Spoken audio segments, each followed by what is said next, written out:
اور بر صغیر کے مسلمان پاکستان کے لیے ہر قربانی دینے کو تیار ہو جاتے ہیں۔ اس جد و جہد میں عورتیں بھی مردوں سے پیچھے نہیں ہیں۔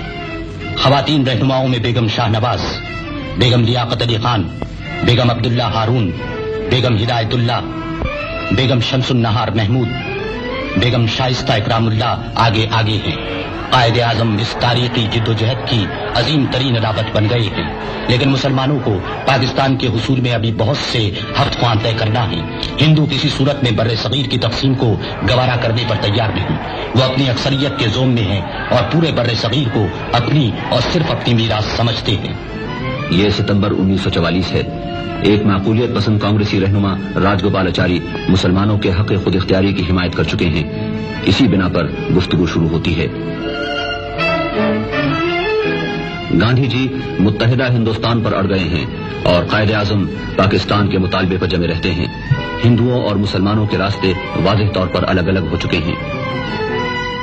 وائسرائے شملے میں رہنماؤں کی کانفرنس طلب کرتا ہے۔ پنڈت نہرو ہر حالت میں کانگریس کے مسلک کی ذمہ کرنے آئے ہیں۔ ماسٹر تارا سنگھ سکھوں کے نمائندے ہیں اور قائد اعظم یہ عزم لے کر آئے ہیں کہ پاکستان کا اصول منوائے بغیر کوئی سمجھوتا نہیں کریں گے۔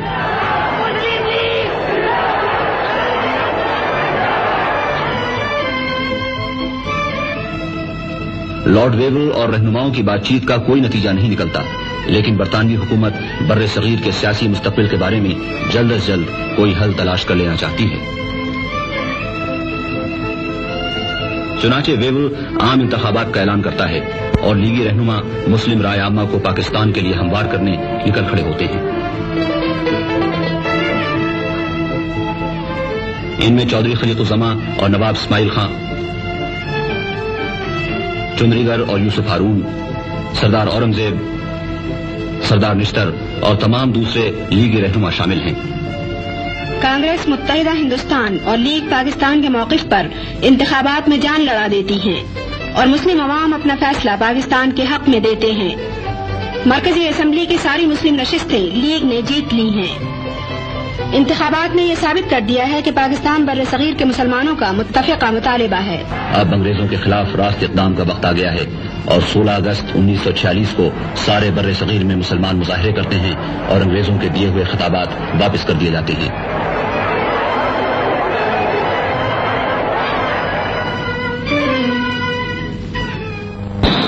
حالات کو سنبھالنے کے لیے حکومت برطانیہ لندن میں کانفرنس بلاتی ہے۔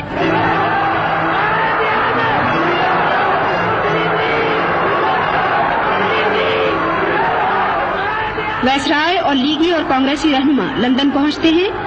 لندن میں مقیم مسلمان قائد اعظم کا شاندار استقبال کرتے ہیں۔ I am on my mission and I can tell you nothing about the present. That's all I can say. Thank you.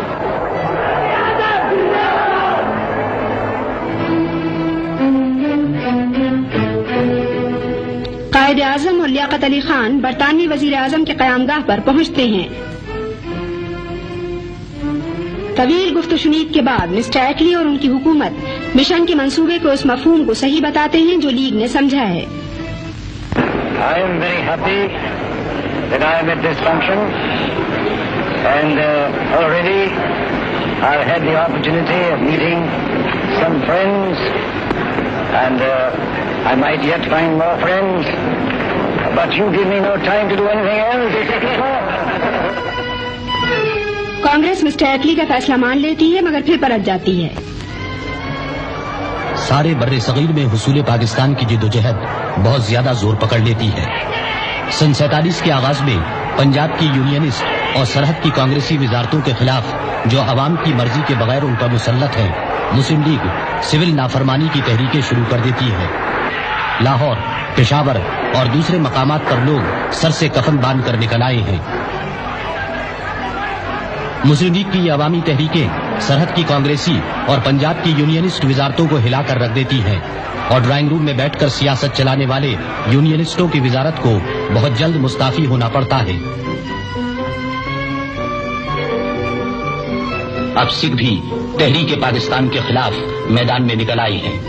برطانوی وزیر اعظم کے اس اعلان نے کہ انگریز بر صغیر کو ایک یا دو حکومتوں کو سونپ کر چلے جائیں گے، ہندوؤں اور سکھوں دونوں کو مشتعل کر دیا ہے۔ نتیجے میں تقریباً سارے بر صغیر میں ہولناک فرقہ وارانہ فسادات کے شعلے بھڑکنے لگتے ہیں۔ فرقہ پرستوں کے جنون نے صدیوں کی ہمسائیگی اور انسانیت کی دھجیاں اڑا دی ہیں۔ انسان کا لہو پانی سے بھی ارزاں ہو گیا ہے، اور حیرت ہے کہ اب بھی کچھ لوگ ایسے موجود ہیں جو یہ سمجھتے ہیں کہ ہندو اور مسلمان ایک قوم بن کر چین سے رہ سکتے ہیں۔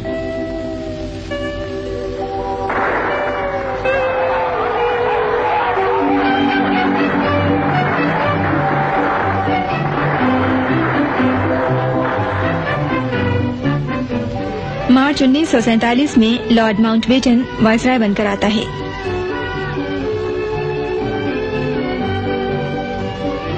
لیگی اور کانگریسی رہنماؤں سے گفتگو کے بعد ماؤنٹ بیٹن وہی حل پیش کرتا ہے جس پر قائد اعظم اتنے عرصے سے زور دیتے چلے آ رہے ہیں، یعنی بر صغیر کی تقسیم۔ قائد اعظم بر صغیر کی وہ تقسیم چاہتے ہیں جس کا لیگ نے سن 46 میں مطالبہ کیا تھا، لیکن کانگریس ایک ایک انچ زمین کے لیے لڑتی ہے اور انگریزوں کی جانبداری اور جلد بازی ہندوؤں کو فائدہ پہنچاتی ہے۔ 3 جون سن 47 کو ماؤنٹ بیٹن اپنے منصوبے کا اعلان کرتا ہے۔ پنجاب اور بنگال کے صوبوں کو بھی مسلم اکثریت اور ہندو اکثریت کے ضلعوں کی بنیاد پر تقسیم کرنے اور سلہٹ اور سرحد میں رائے شماری کا اعلان ہوتا ہے۔ اسی روز قائد اعظم قوم سے خطاب کرتے ہیں۔ We must remember that we have to take momentous decisions and handle grave issues facing us in the solution of the complex political problem of this great subcontinent inhabited by 400 million people. The world has no parallel for the most onerous, difficult task which we have performed. I pray to God that this critical moment He may guide us and enable us to discharge our responsibility in a wise and statesmanlike manner. Mountbatten منصوبے کے مطابق سلہٹ اور سرحد کی رائے شماری کا نتیجہ پاکستان کے حق میں نکلتا ہے۔ پاکستان کا ہونے والا دارالحکومت کراچی نئی ذمہ داریاں سنبھالنے کی تیاریاں شروع کر دیتا ہے۔ آخر کار 14 اگست سن 1947 کو مسلمان اپنی جد و جہد اور قربانیوں کا ثمرہ حاصل کر لیتے ہیں۔ بر صغیر میں ان کا اپنا وطن وجود میں آ گیا ہے۔ نامزد وزیر اعظم لیاقت علی خان اس پاک وطن کی سرزمین پر اس شخص کے استقبال کی تیاری میں ہیں جو اس وطن کا معمار اور اس کی عظمت کا سب سے بڑا علم بردار ہے۔